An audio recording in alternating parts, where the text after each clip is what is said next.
Hello, this is Phil Tomzak, and for the next hour, I'll be reading from the April 10th issue of the Toronto Star on the Niagara Frontier radio reading service. Let's start with front page news. In a Star exclusive, Ontario to overhaul the teacher training in a move to fix educator shortage. And this comes from Christian Rishawi, senior writer for the Star. The province plans to trim teacher education to one full year, with longer practicum placements in elementary and secondary schools starting in 2027.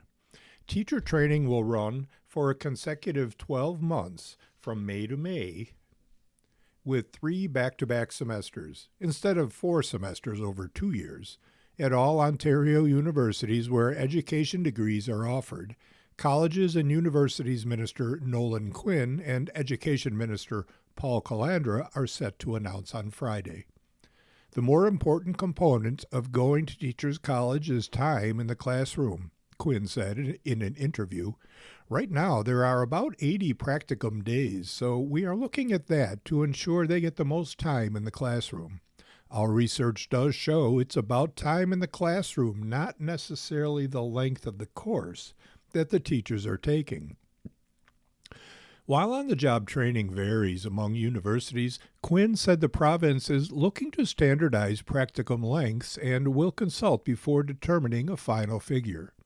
Ontario currently has one of the shortest practicum requirements in the country, with other provinces mandating days from as low as 70 to a high of up to about 120. Teacher recruitment and retention.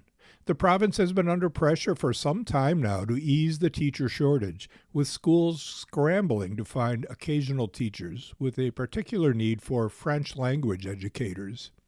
While more than a decade ago the former Liberal government bumped the degree up to 2 years amid a glut of graduates who struggled to find work, the province now finds itself with the opposite problem.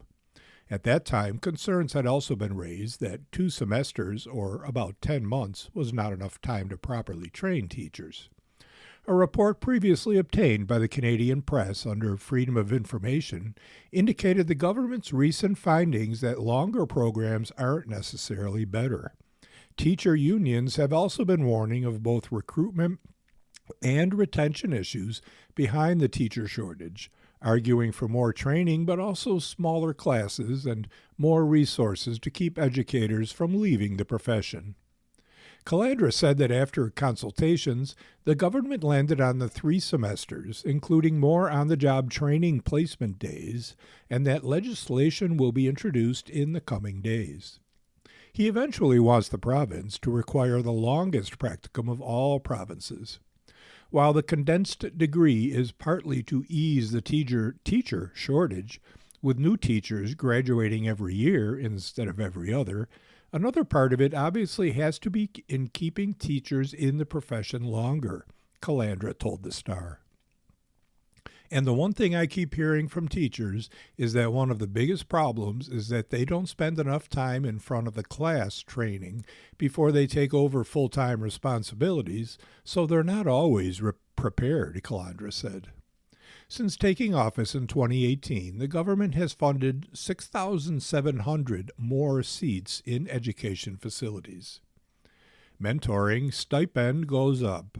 Calandra said the stipend provided to experienced associate teachers to mentor and assess student teachers will rise from a total of about $100 or $300 to at least $635. None of them are doing it for the money, but it's just a recognition that it is a challenge that we appreciate, Calandra added.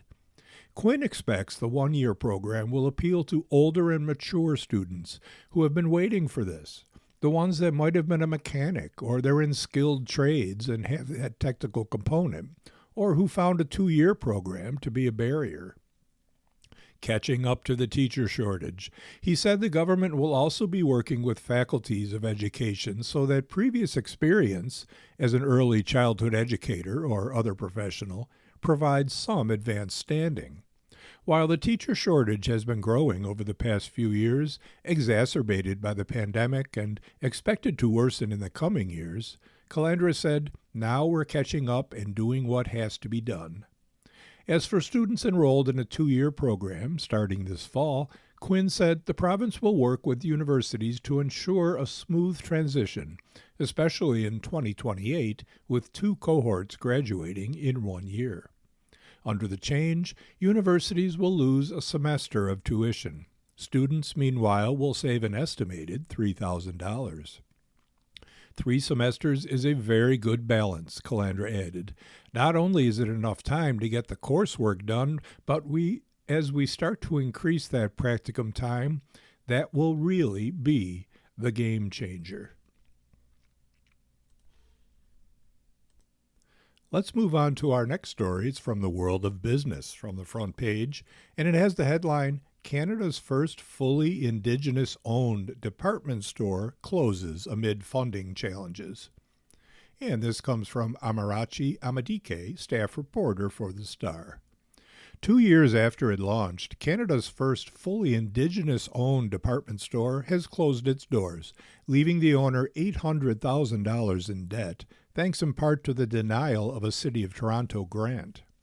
The problem began when Chelsea Marie Petit, the founder of Anaïn, applied for a city grant to showcase the work of Indigenous artists at her Eaton Center pop-up. Petit says she thought the city initially approved her application, prompting her to extend the lease on her store. But then, an anonymous Indigenous jury, which has the final say in the grant's approval, denied her funding, creating an added layer of financial burdens. Anaïn's closure highlights a broader gap in how Indigenous businesses are supported, Petit says. While funding exists for artists and early-stage ventures,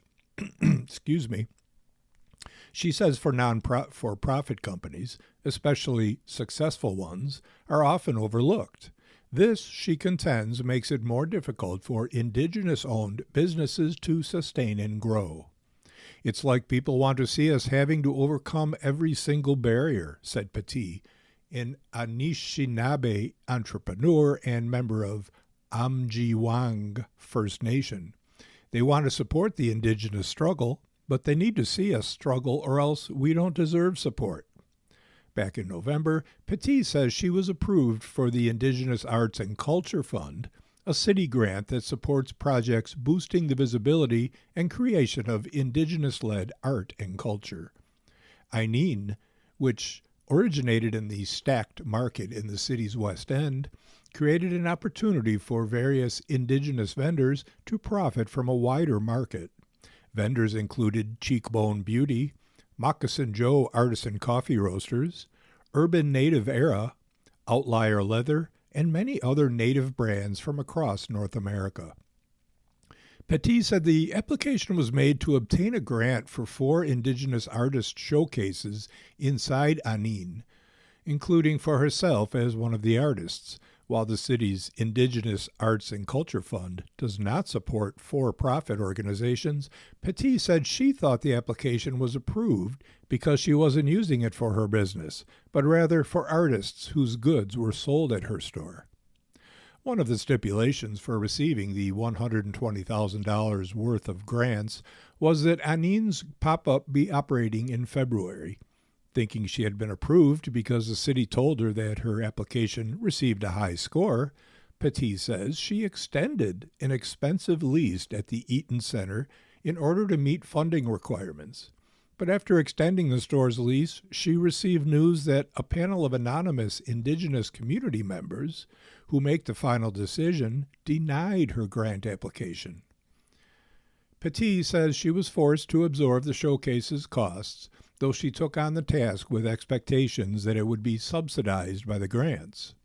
The Star asked the city to confirm whether Anaïn's application was initially approved and later rejected by an Indigenous jury, as Petit alleges, and whether the decision was related to her business being for-profit.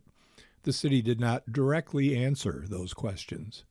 Instead, in an email, the city highlighted that the Indigenous Arts and Culture Fund receives more applications than it can fund each year, adding that staff are available to help applicants strengthen proposals. Notably in this case, Independent of the grant application, the city's economic development team reached out to the firm to support their work via social media marketing, said the city's statement.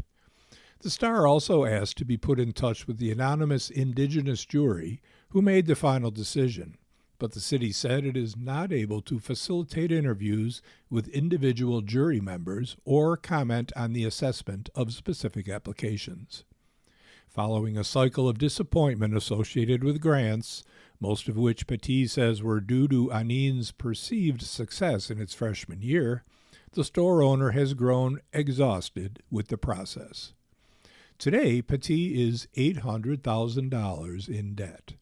About $160,000 of this comprises outstanding vendor invoices, a debt Petit says she's quickly balancing, but only a small fraction is owed to Indigenous vendors who participated in Anin's pop-up. Petit is now offering Anin's in-house branded items at a 60% discount on the store's website. Though the Eaton Center location has officially closed, she says Anin's online presence is expected to continue until the end of month or early May. For Jessica McKenzie, the owner of Future Kokum, which has collaborated with Anin since it opened, the closure hits close to home. As an Indigenous bead worker, it's really sad to see Anin close after 5 years, she told the Star. McKenzie added that losing such spaces is especially difficult because they create an environment for our cultures and communities to be seen and heard. Spaces like that were more than just a store, McKenzie said. They gave Indigenous artists a place to share our work, support ourselves through our craft, and be part of a growing Indigenous community. Let's move on to our next front page story, an exciting headline. Artemis II will splash down tonight, ending a record-breaking trip to the moon. Here's what to expect. And this comes from Mark Colley, staff reporter, and Andres Plana, digital designer for the Star.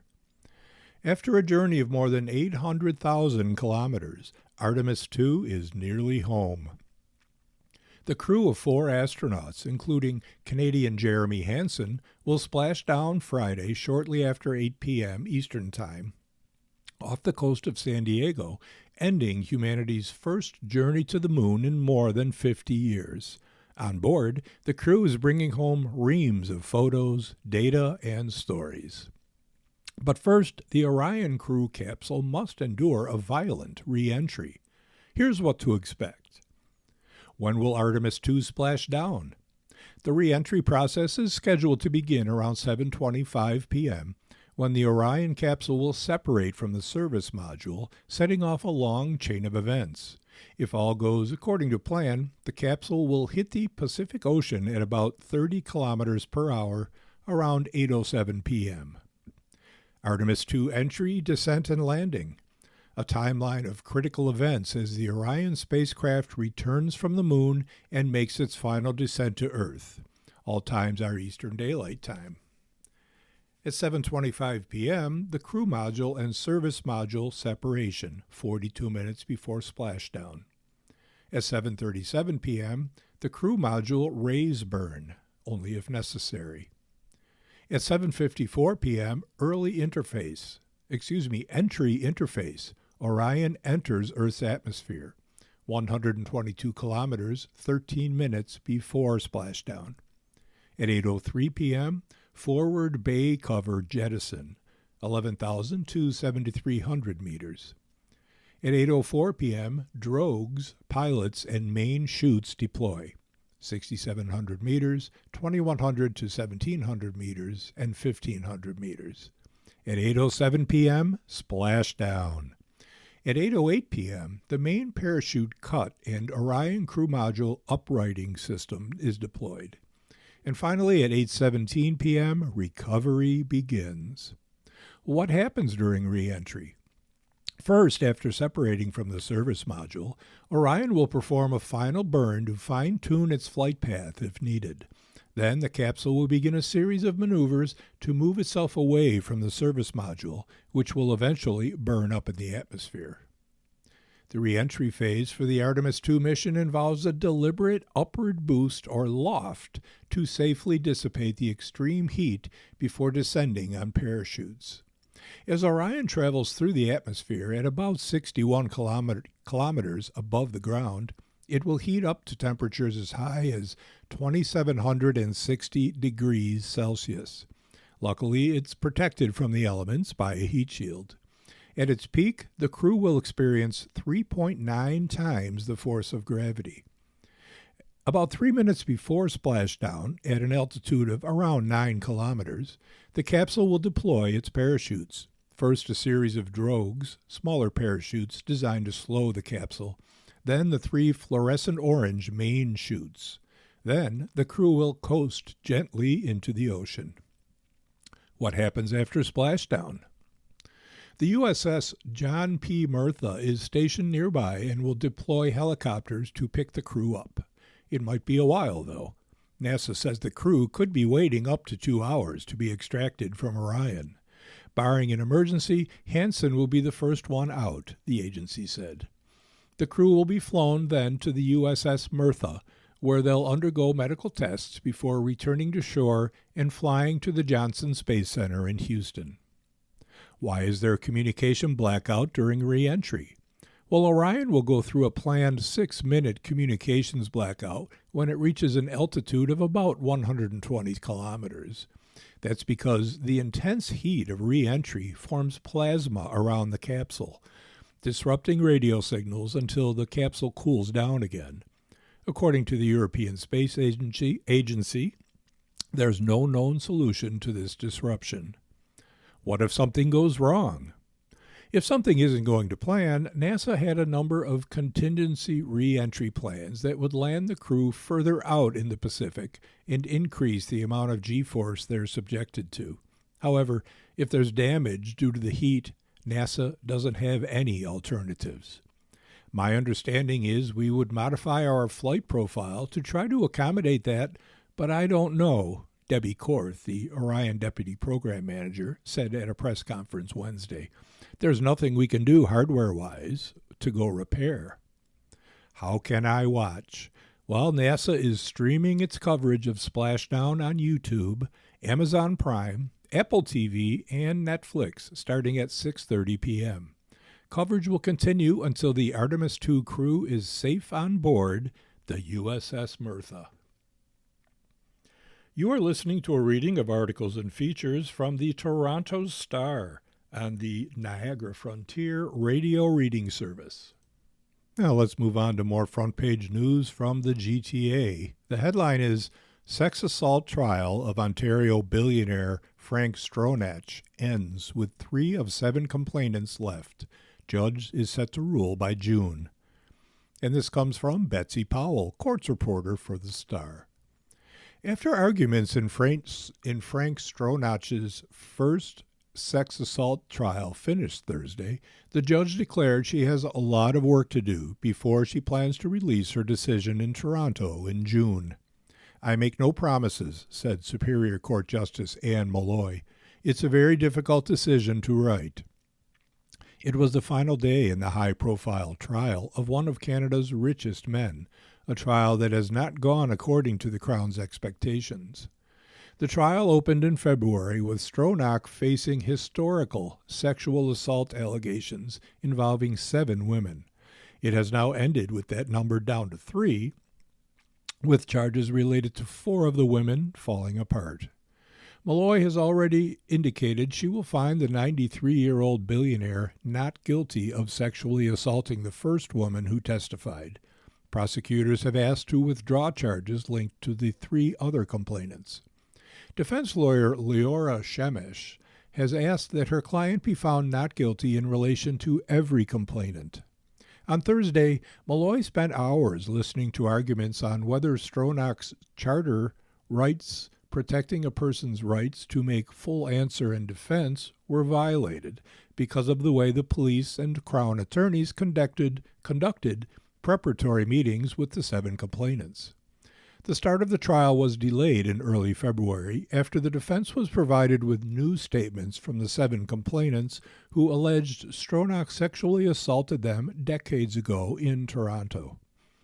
Shemesh characterized the new evidence as ranging from marginal to significant, but argued she had no way of knowing how it came to be because in only one instance was she provided a detailed note of a meeting, although the women were all subsequently recorded on video that was shared with the defense as part of disclosure.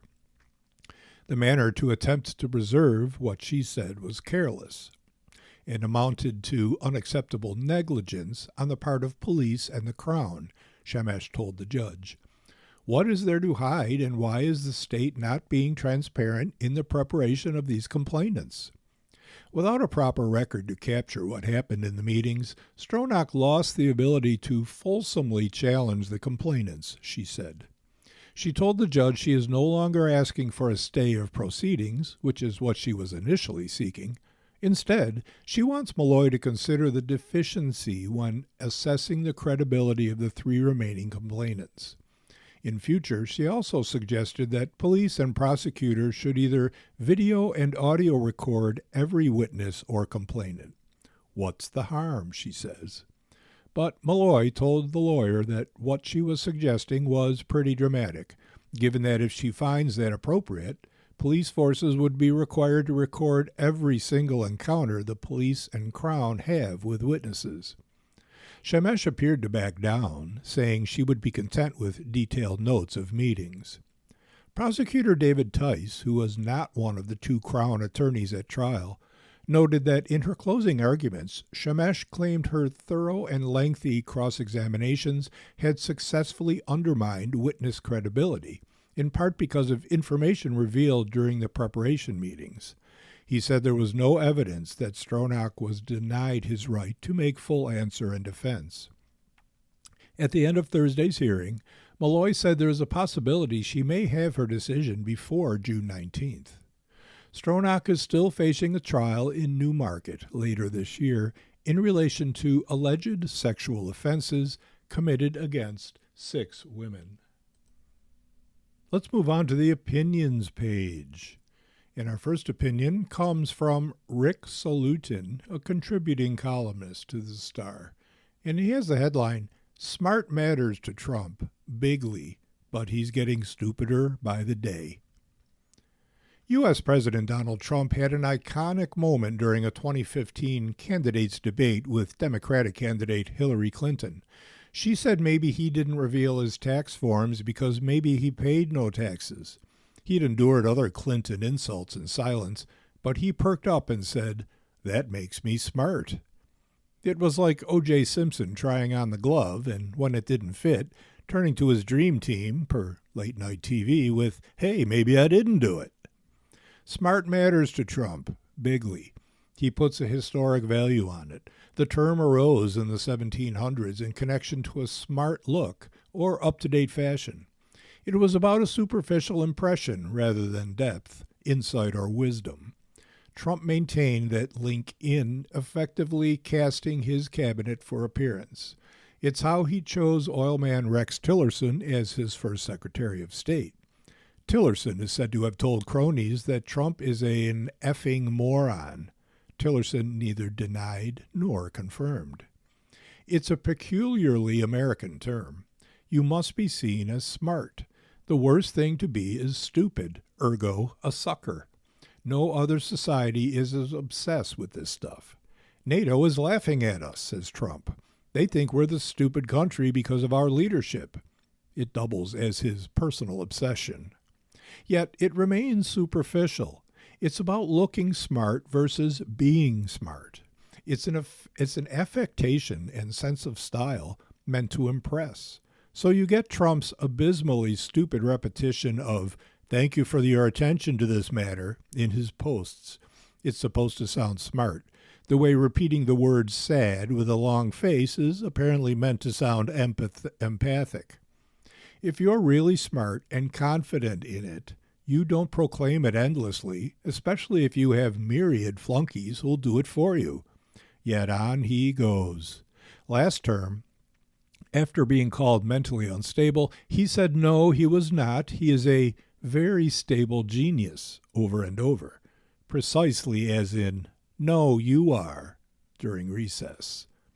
In comparison, the mullahs of Iran look like subtle brainiacs.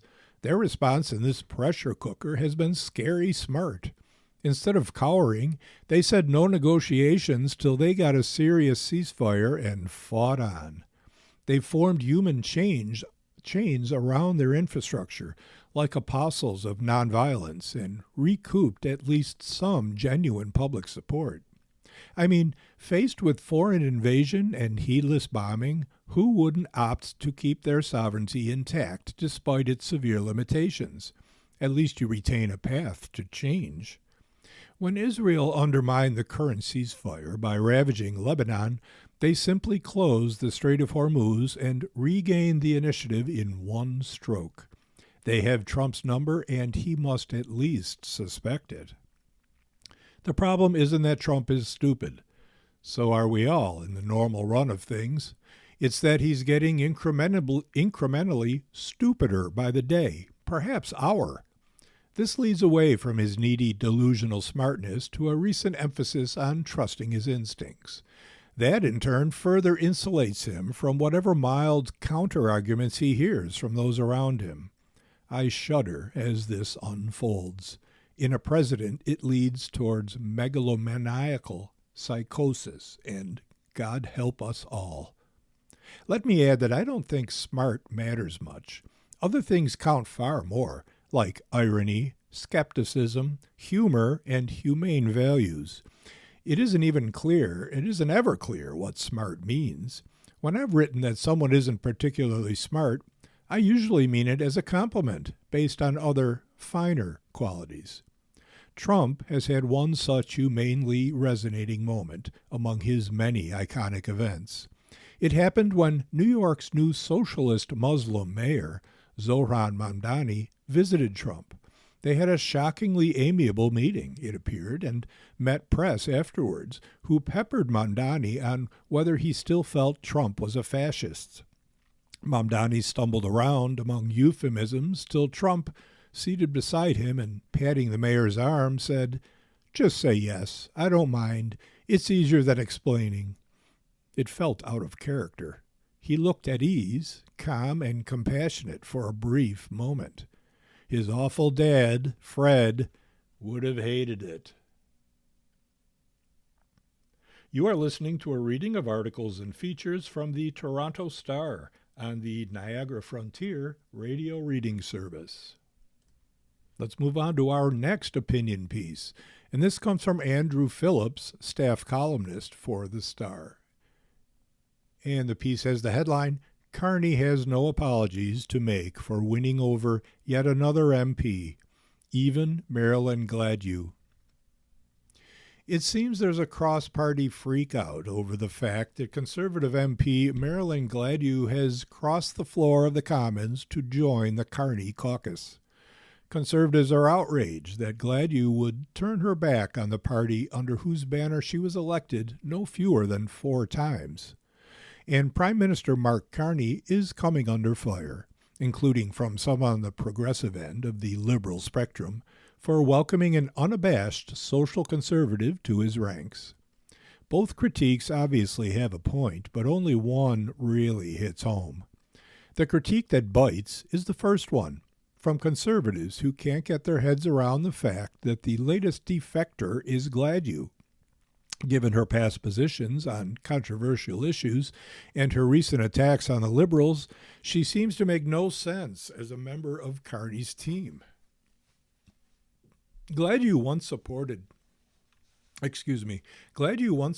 allowing private members to advance anti-abortion proposals. She opposed the Trudeau Liberals bill banning so-called conversion therapy and opposed vaccine mandates during the pandemic. Her own party leader at the time, Erin O'Toole, rebuked her for that. And she didn't leave her anti-liberal views in the distant past. As recently as February, she was on her feet in the Commons accusing the Liberals of destroying Canada's immigration system. Just last month, she criticized the Liberal government's use of the Emergencies Act, saying, "Violating our charter rights has become normal to them." Gladue is, in short, one of the least likely converts to the Liberal cause you could imagine. But that's between herself, her conscience, and her constituents. They're the ones who will pass judgment if she runs again.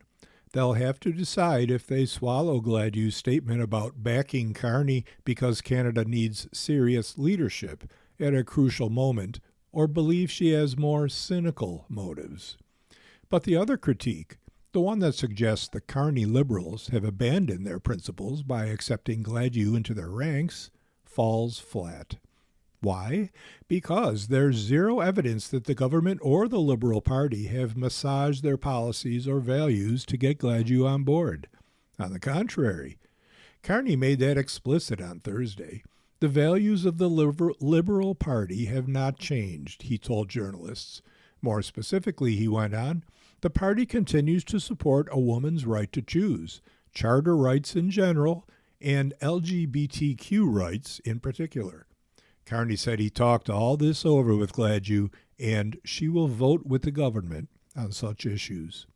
Even without that statement, I don't think Carney needs to feel defensive about bringing in another MP at this moment in our history. Gladue is just one of 171 Liberal MPs, and with 3 by-elections scheduled for Monday, she's soon almost certainly to be one of 173 or 174, depending how things go in Terrebonne riding. Even if she sticks to her views on abortion, etc., she'll have no impact on policy unless the government moves in her direction. And again, there's no sign of anything like that. In the unlikely event Gladue doesn't toe her new party's line on some issues, that wouldn't be the end of the world either. It wasn't all that long ago that the Liberal caucus included some MPs with socially conservative views on abortion, same-sex marriage, and such. Those were considered issues of conscience. It was only in 2014 that Justin Trudeau decided supporting abortion rights was a condition of being a Liberal candidate. But regardless, the issue isn't coming back.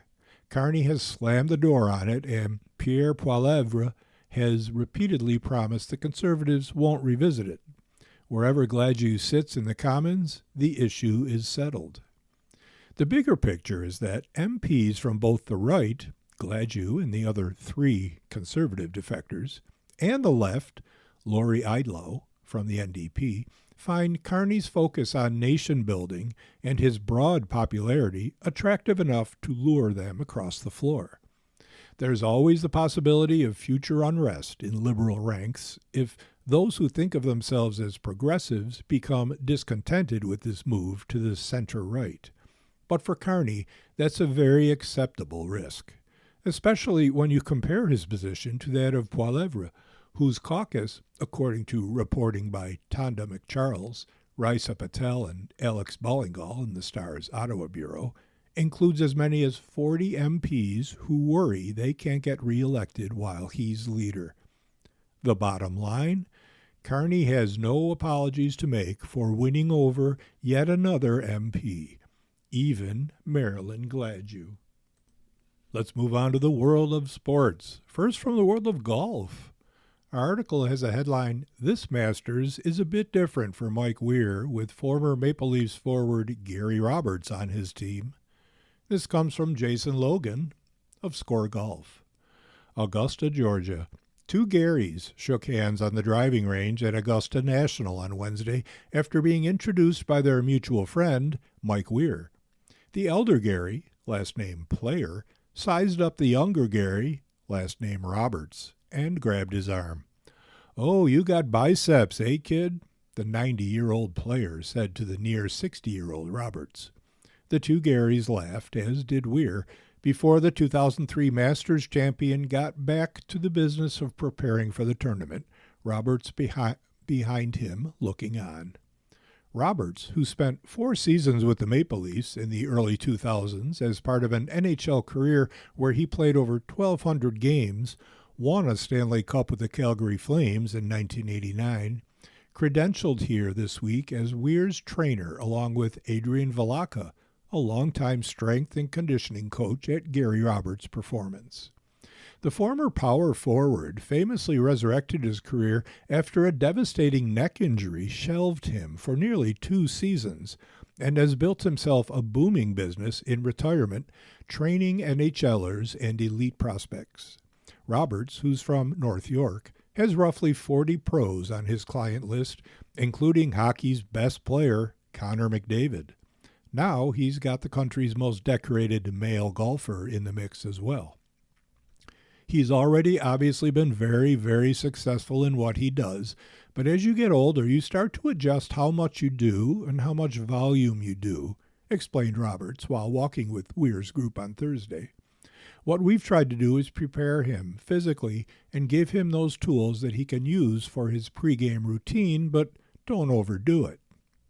Roberts was recommended to Weir, who will turn 56 next month, by Brandon Tanev, currently playing his trade for the Mammoth in Weir's adopted home of Utah. Weir and Roberts had been friendly for years, with Weir a huge hockey fan and Roberts a passionate golfer. Weir reached out in December and visited Roberts' new 1,300-square-foot space at the Honey and Berry Memorial Arena in Vaughan over the holidays. Velaka built him a conditioning and nutrition program, which Weir tracks on an app. Roberts said they are trying to get Weir's weight up to 160 pounds, which he's now close to, so that he can maintain distance as he ages. You need the strength, but you need it through range, said Roberts, noting that training a golfer isn't much different than training a hockey player. You need to be strong, but you still need to be fluid. One area where Roberts has been particularly vigilant with both himself and those he trains is nutrition. Golf, he said, doesn't get enough credit for the toll it takes on one's body, especially when walking courses with steep climbs like Augusta National. Snacking every couple of hours, even just small amounts, is vital to keep energy levels up. That is another area on which he has concentrated with Weir. I know when I play golf, the wood is always burning, said Roberts, a member at 2 Toronto area clubs and a part owner of Wooden Sticks in Uxbridge. While gaining Weir as a client could open even more doors for Roberts and his business, the biggest perk so far has obviously been attending the Masters. Roberts had been to the tournament once before, in 2010 with his father, brothers, and 4 friends. He described that as a magical week. This one, however, has been extra eye-opening, given he can step foot on the range and inside the brand-new, state-of-the-art player services building. He said he, Velaka, have learned a lot by observing other golf trainers and their clients, and got to attend Weir's annual Wednesday dinner here with family and friends, to which everyone wears a green jacket. For me, this is a pinch-me moment, said Roberts, who also enjoyed stops in Carolina, Florida, Pittsburgh, and Tampa as an NHL player. It's been a great few days, and I really appreciate the opportunity with Mike. Let's move on to our next story in sports. This is actually an opinion piece on the Toronto Blue Jays that comes from Gregor Chisholm, baseball columnist for the Star. And the piece has the headline, "The Blue Jays suddenly need fringy lefty Patrick Corbin just to get by. Come back, Trey Yesavage." Nobody needs to tell the Blue Jays that things change quickly in Major League Baseball. One week it looked like they had plenty of starting pitching depth. The next, they signed Patrick Corbin.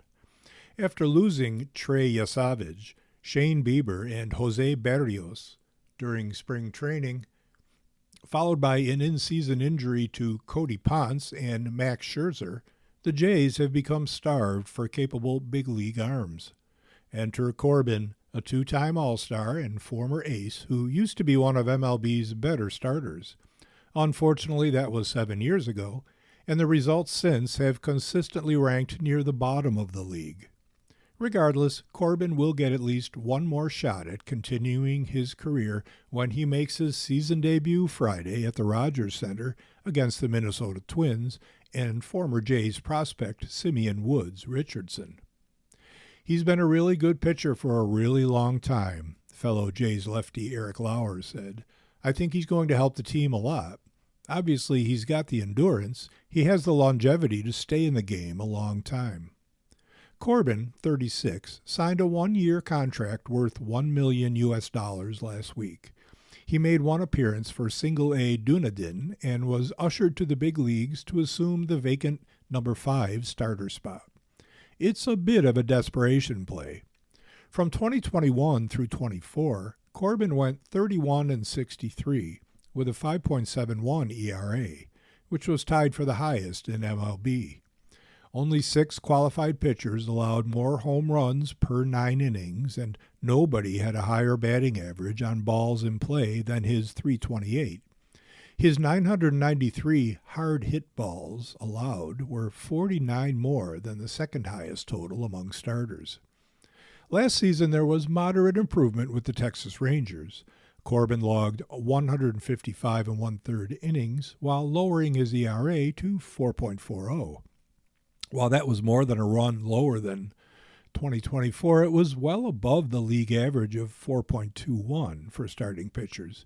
He was bad, just not as bad as before, and that's still better than going with a bullpen game. The Jays aren't expecting a miracle here. While Lauer was called up in late April last year and made an immediate impact, it's difficult to imagine someone with Corbin's recent track record doing the same.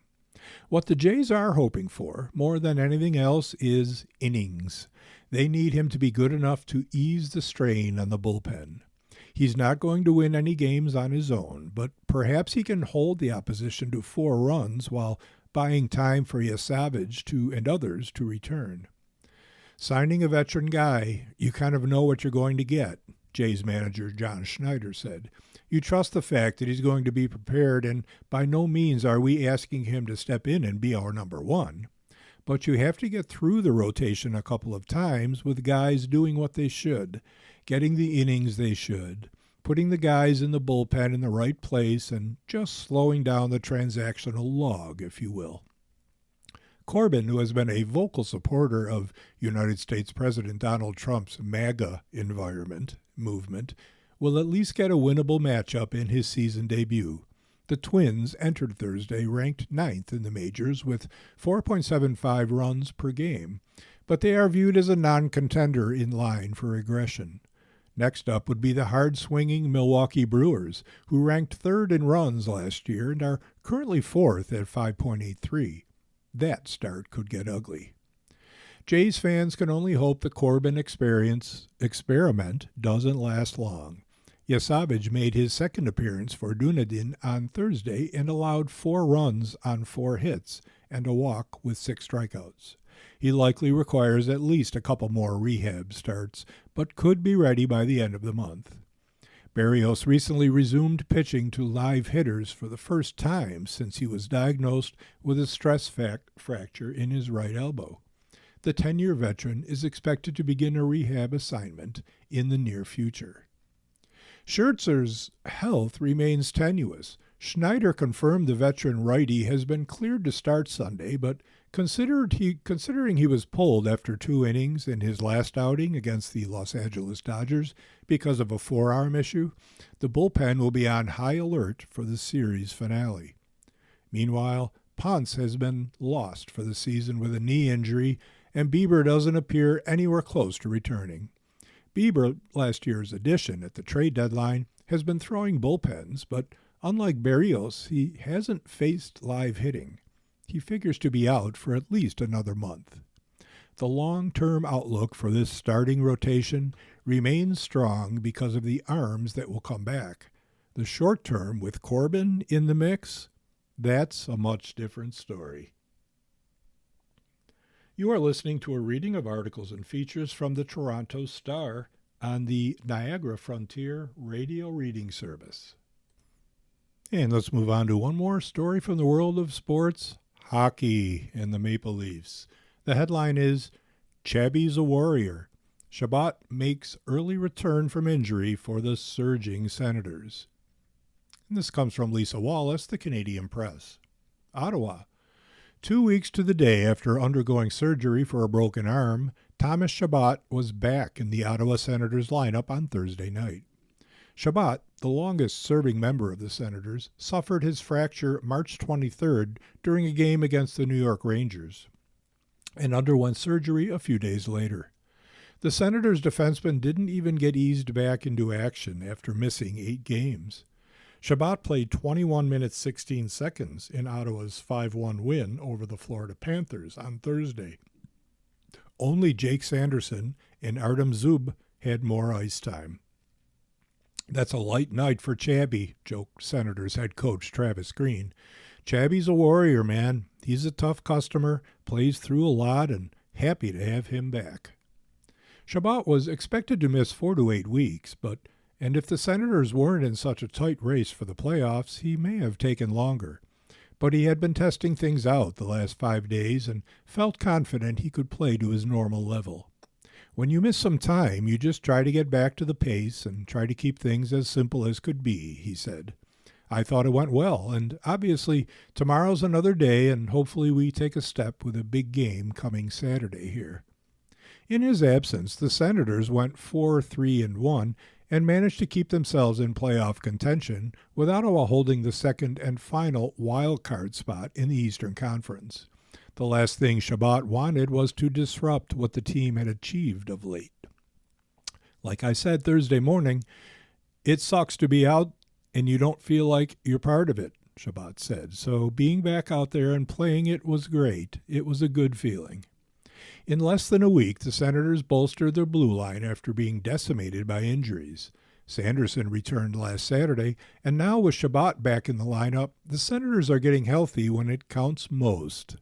"It's huge for us," said Sanderson of Chabot's return. "A guy who plays a lot of minutes, and Thursday it really didn't look like he missed a step, breaking out the puck really well, keeping things simple, getting pucks to the net, and that's what he's best at. We definitely missed him." Ottawa's blue line is also contributing offensively of late. In the past 2 games, defensemen have combined for 4 of Ottawa's 11 goals. Sanderson, with a pair, and Jordan Spence each scored against Tampa, and Zub added 1 Thursday. Zub is known for his strong defensive play, and having him contribute offensively is a bonus at this crucial time. "He's so good," said Sanderson, who primarily plays with Zub. "You saw it every single night. Somebody I lean on and count on every game. He's so dialed in at practice, works so hard, and to see him get rewarded is awesome." With 3 games remaining, Ottawa will need everyone to continue elevating their game. Ottawa holds a 3-point lead on both the Detroit Red Wings, who are 41-29-9, and the New York Islanders, who are 43-31-5.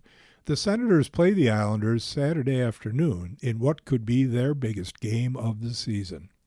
Then they play the New Jersey Devils Sunday before wrapping up the regular season at home against the Toronto Maple Leafs.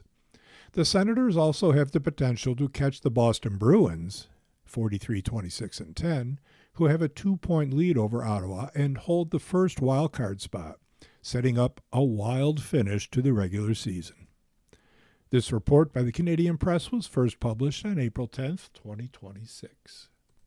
And our next article from the world of health, and it has the headline, "Local scientists say they're on the cusp of a made-in-Canada HIV cure, priced to be accessible to all." This comes from Kevin Jiang, Science and Life reporter for The Star.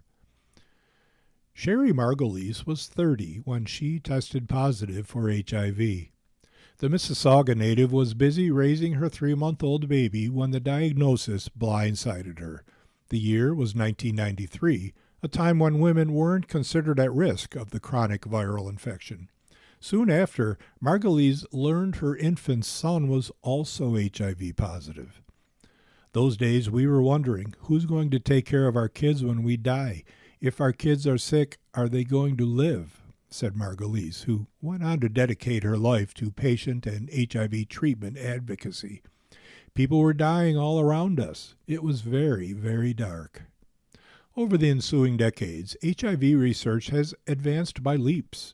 What was once a death sentence became a manageable, though lifelong, condition for the estimated 65,270 Canadians living with HIV today, if they can access medication. Margalise's son is now 32 with a family of his own. I've been able to become a grandmother, she said. That's something I didn't think I'd ever see. Now, Canadian scientists leading an international collaboration say they're on the cusp of a made-in-Canada cure that could eliminate HIV. But their goal is broader than that. It's to make a cure that's accessible to anyone who needs it. If successful, they say this could be an economic windfall for Canada, and it could avert what HIV experts are warning is another impending global AIDS crisis.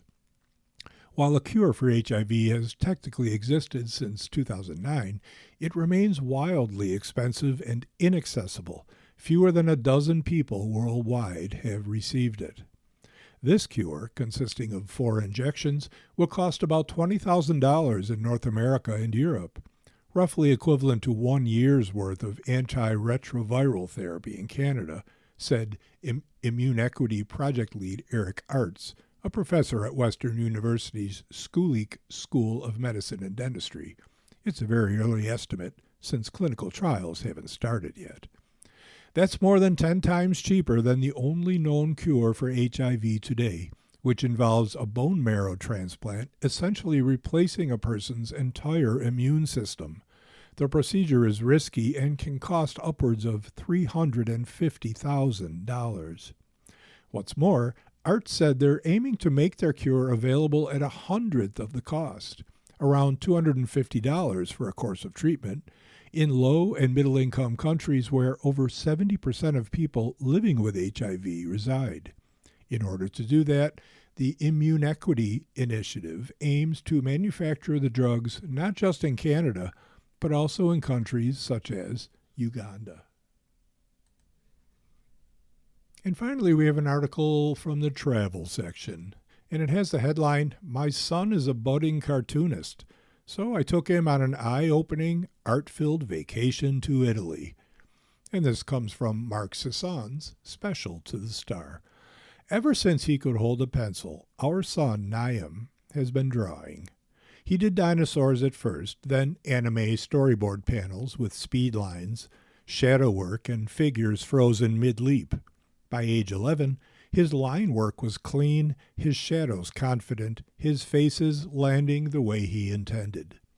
His principal canvas is a screen. As a digital artist, he builds each work in layers that he can undo with a tap. Most of the time, the results are startlingly good for someone so young. My wife, Anisha, and I wanted to know what would happen when Niam came face to face with a fresco the size of a small aircraft hangar. So, we went on a family vacation to Italy, visiting Rome and Venice. We chose the classical destination not because we thought it would turn him against digital art or convert him into a painter or a sculptor. I expect he'll spend his life creating things I can't even wrap my head around, employing mediums yet to be invented. But there's something about the physical act of creating art that no tablet can approximate. Take, for example, the scale, the labor, and the sheer stamina required to paint 16 hours a day for 4 years, as Michelangelo did. Or the astonishing precision of Bernini sculpting marble so convincing you'd swear his fingers were pressing into actual flesh. To explore the Vatican museums, we booked an early access small group tour with Walks of Italy. Our guide, Antonietta, had a knack for reading Niam, leading us to work she thought would captivate him. Her instincts were usually right. In fact, in front of the School of Athens, by high Renaissance artist Raphael, she stepped back to let us look closer. The whole painting hinges on a single vanishing point. Every figure, every column, every receding arch pulls your eye towards the same spot at the back of the composition. Niam stood snapping photos, then swapped his phone for a finger, tracing the invisible perspective lines towards the back of the enormous painting. Then Antonietta mentioned that some tapestries in the Galleria degli Arazzi began as cartoni, full-scale preparatory drawings Raphael made for the weavers who would reproduce them. Naim went quiet. "It's like an anime storyboard," he said. He wasn't wrong. A cartone is a way of working out a scene before committing it to the final medium, mapping figures, light, and composition across a sequence of panels. What Raphael called a cartone, Naim calls a layout. We carried that thought into the Sistine Chapel, craning upward to look at Michelangelo's magnum opus, all 12,000 square feet of it. I watched Naim read the ceiling the way he reads a page of manga, panel by panel, following the sequence. After the packed corridors and the hushed crush of the Sistine, entering St. Peter's Basilica stopped Naim dead. Ralph Waldo Emerson called this place an ornament of the earth rather than a room. Enormous and overwhelming was how Naim described the baldacchino, Bernini's 4-story bronze canopy directly beneath Michelangelo's dome. Then he pulled out his phone and started shooting, not selfies, but details. Pope John XXIII in his glass sarcophagus, the bronze foot of St. Peter, worn to a mirror shine by centuries of pilgrims' hands, Michelangelo's Pietà, the Carrara marble sculpture of Jesus and Mary. Over our first days in Rome, Naim grew quieter in the evenings, overwhelmed, he later admitted, by the immensity of it all. He'd been thinking about what it meant to create something physical and enduring, something that would outlast the artist by centuries, admired by strangers who would never know him. It was a big thought for an 11-year-old. He had opinions about St. Peter's, too. It seemed more like a museum than a church, he said. It felt more beautiful than spiritual, every square inch overflowing with art. The idea of filling such a vast space with beauty simply because you could intrigued him. Next on our itinerary was Venice. As we took the train across the lagoon, the city seemed to materialize out of nothing, improbable yet intact. We crossed the Grand Canal by water taxi. We spent a quiet afternoon at the Peggy Guggenheim Collection, a palazzo turned museum shaped by one woman's taste. As we took in works by Pollock, Ernst, Duchamp, Dali, and Picasso, the space felt intimate and unhurried in the Midwestern calm. But the budding artist in Naim gave way to the mischievous boy the moment he spotted Marino Marini's The Angel of the City, a bronze equestrian with a conspicuous phallus. He thought it was the funniest thing in Italy, giggling as he snapped photos. He wasn't alone. Peggy Guggenheim herself used to unscrew the offending part and hide it in a drawer whenever stuffy visitors arrived, or when the Patriarch of Venice floated by to bless the city. The next morning we took a boat to the island of Murano and Barengo Studio, where founder Adriano Barengo has spent nearly 4 decades inviting contemporary artists like Ai Weiwei, Tony Cragg, Kiki Smith, and hundreds more to collaborate with master glassblowers. Together they transformed the traditional technique into a high-concept medium. You've been listening to a reading of articles and features from the April 10th issue of the Toronto Star. Your reader has been Phil Tomczak. Thank you for listening.